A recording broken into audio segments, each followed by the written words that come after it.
Howdy, friends. Welcome back. It's a sunny day here in Portland. I thought I'd just kind of do a freestyle chat. I feel like I don't do too many of those anymore, but I got to thinking about my channel and how it keeps me sane, how I've always done it for myself, and it's helped me to get some ideas across that really help me out. Thinking about how in the times of the past there were times when I would upload 2 or 3 videos every day.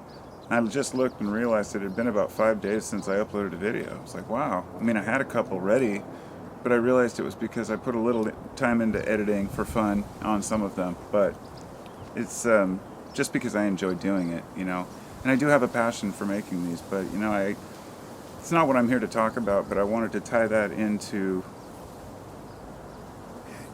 talking about important issues like pain, mental pain, anguish, stress. In fact, before I came out to make this, I was going to talk about going through some shit, but when I came to start the camera, the battery was dead. So I went in and popped it on the charger, grabbed another one, and it was down under this little, shelf. So I went down and grabbed a battery, I stood back up, and I caught the low of my back.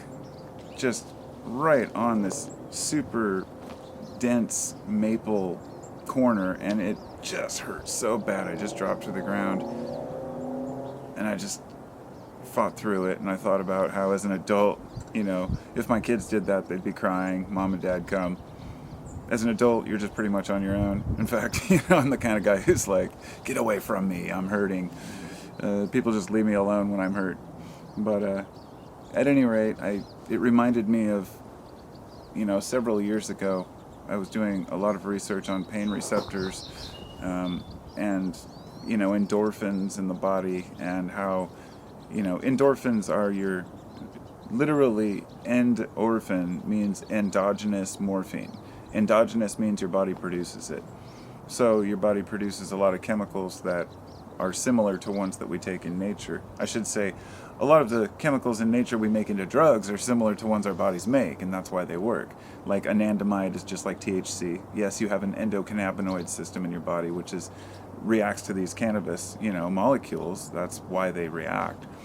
Anandamide, by the way, means bliss chemical. So they've known about that for a long time. But endorphins and endogenous morphine, the way that our body deals with pain, I'm fascinated with it because I want to know how not just we deal with physical pain, but mental anguish. I found out that your brain actually processes them through the same neural pathways.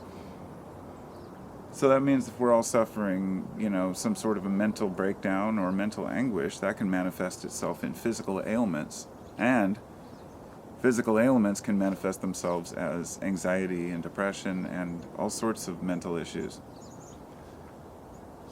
I think it was around 2012 or so when my back really started getting bad. And I had to quit my career as a carpenter, so I basically was stuck at home trying to figure out a new career path where I didn't have to lift anything over 20 pounds. But at one point, the pain was so bad, and I struggled with this for a couple of years. The pain was so bad that I wasn't able to get up or do anything. And I'll never forget my wife helping me into the bathtub, just feeling like just pathetic, wondering if I'd lift my kids. That physical pain is something that, since then, I've learned that our brains naturally want to block out pain. They naturally want to block out negative events in our lives. Now, we override this sometimes with our desire to dwell on the past, if you will. And what I mean by that is that whether you lose a loved one or whether you have a major life crisis or your house burns down, which that's happened to me too, all these things are pretty much pushed to the back of your mind. When I think about my past, I don't remember bad things that happened to me. I remember, okay, when I was a kid, I used to skate with my friends, or when I was really young, we lived in this place or that place. The first thing that doesn't come to mind is, the horrors that I've endured. But I'm not saying that everyone feels that way, because I know a lot of people are the opposite. Their past is tragic, sometimes to the point where it creates PTSD. Now, I talked about this in a podcast last week about PTSD and anxiety from the past and the types of, issues that we endure as humans. We're all in it together. You and me and little Jimmy and everybody else. We're all facing this together. Even when you completely, let's say, despise somebody's opinions or the way they think, or you find that you'll always find a common ground when you're talking face to face, for example, right? I feel like we're getting way too caught up in division because of the internet. And I hate to use the internet because it's just so cliche. Oh, it's the internet causing the problems. No, it's not. It's our use of it. But it's also the underlying fear for the future. There's multifaceted. I don't really, for the sake of this recording, have the time to go into why we're in decline, all the problems that we're facing. Originally, I was going to do this video about Bitcoin, and it's at least every other video when I'm going to talk about a topic, I just decide not to because it's pointless. It goes nowhere. I'm either not informed enough on something, or my opinion is, I don't know. I don't feel like there's anything to achieve from it, right? Which brings me back to why I talk about these personal issues. I make myself vulnerable when I talk about my emotions, and I believe that emotional intelligence is important, and that it also means that you're not afraid to share how you feel. I cry.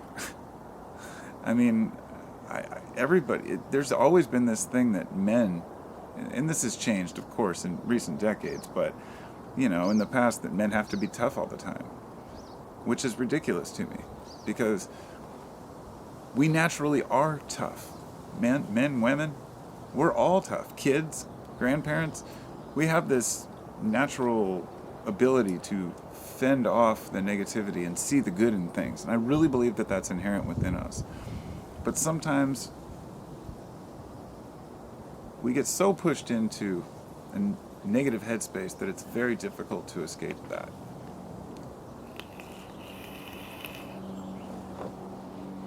That's kind of where I feel that we're at right now, at least in the US. And I really think that it's worldwide. There are many reasons. The other video that I was going to do the other day, that I didn't do as well, was a list of something I'd made last month about the problems that we face with overfishing and farming and how bad we've destroyed our planet. And I've gone back and forth on this because put it this way, I'm not just some hippy-dippy guy who says, oh, we gotta stop burning fossil fuels and clean up our planet right now. There was a time when I really believed we could make a difference when I was younger. And then there was a long period of about a decade where I thought we're doomed, there's nothing we can do, or that our impact is really a lot less than we think it is. But now it was more like giving up. You see what I mean? It was giving up that we can make a difference as a society. And I feel that's very similar to the way that we give up on ourselves. When we have a rough patch during our lives, it's hard to push through that. And during COVID, it just made things 10 times worse. Now everybody's upset because, businesses are shuttered. Automation already is taking over jobs, and there's all these things that when you start talking about them, it just becomes negative. But I think it's important that we discuss them. But the conclusion I want to make is, what do we do about it, right? We have to find our own solace and truth within. We can't look to the universe for answers, and I don't mean we can't say, ask and hope we get something, but we really have to look within and find out what it is we need to do to be happy first, and ask these questions. I learned this years ago that you have to know what you want out of life to get it. I still don't know. I feel like I'm happy with what I have. My family, people I know are healthy, but it can all be gone in the blink of an eye. It's so precious, the time we have here. I feel like that is what pushes me day to day to remember that, first, there's no such thing as really wasting time. Everything's a learning curve or a lesson. Even if we've made mistakes in the past, even if we had drug addictions where we wasted years of our life, as long as it's been acknowledged, as long as we've moved past the thing that held us back, whatever it is, maybe it was an attitude we have, maybe we were overly aggressive. And believe me, that's one of the most difficult things for all of us to cope with, is other aggressive people who are outwardly aggressive and hostile towards one another. Not just arguing or disagreeing, but people who are actually mean-spirited. And there's enough of them to make us cringe. But once again, that's not the majority. It's a minority of people who suck. And we know this because they're the ones that stand out. It's just like a majority of people online suck. They just often are the loudest ones. Or in our own personal lives. You know, it's... And I bring that up because I think that we're shorting ourselves by worrying too much about what's going on in the world outside of our control, when we should indeed be looking within for things that we can do to better our own lives. It's the think globally, act locally scenario. It's think about society and fix yourself to get us there. You know, we can try to make a difference, we can volunteer, we can help the less fortunate, we can repair forests, pick up garbage, whatever it might be. But in the end, we're going to be faced with some hard times in the future and the present, and a lot of things we're going to have to look at differently. And I guess I'm just perhaps presenting this in the hopes that maybe a few people understand what I'm saying, because I know it's kind of difficult. I'm not laying it out there in clear terms, but in essence, that it takes all of us to better the future for all people. We're often depressed and anxious because of the circumstances that prevail within our society.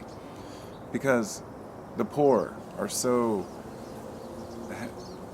disenfranchised and just let down. And I'm not talking about people who are lazy or don't want to do anything. I'm talking about the truly poor who may have just had a rough patch. You know, the people like taking care of our neighbors. And that's up to us as a society. It's really up to us to take care of each other. But that also comes down to our own mental health and awareness. We can't get upset about everything that happens. We can't get mad at people and fight and go to bed angry over something so silly as politics. But we do.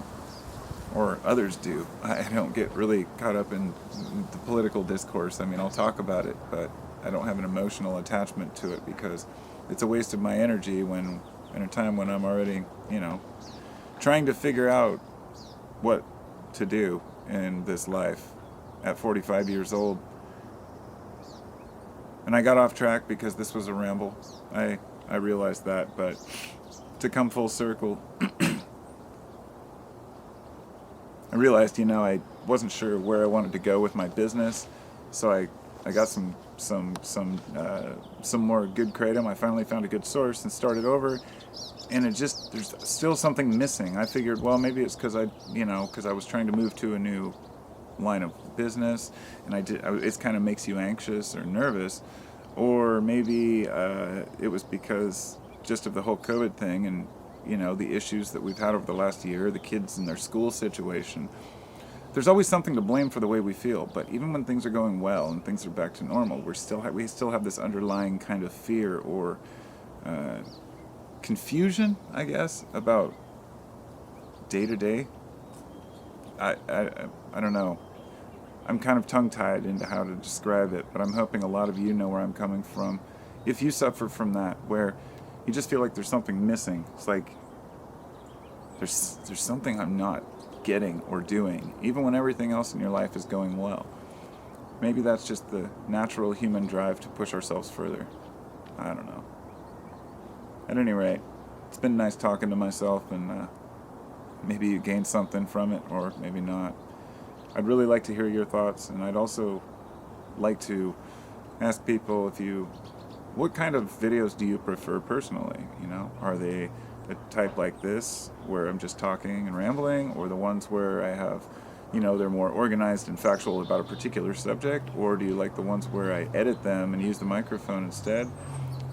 And it does matter what subscribers want or think, because I want to make these enjoyable for everyone. I'll continue to make all types of videos. Maybe I should do a poll for that, but more importantly, what subjects would you like to hear about? So let me know. If you have a topic of interest you want to hear about, I'm open to recommendations. I'll talk to you all next time. Thanks to my patrons, thanks to my subs, subscribe and all that stuff, and I guess I have to say hit the like button because you know you liked it. Peace out.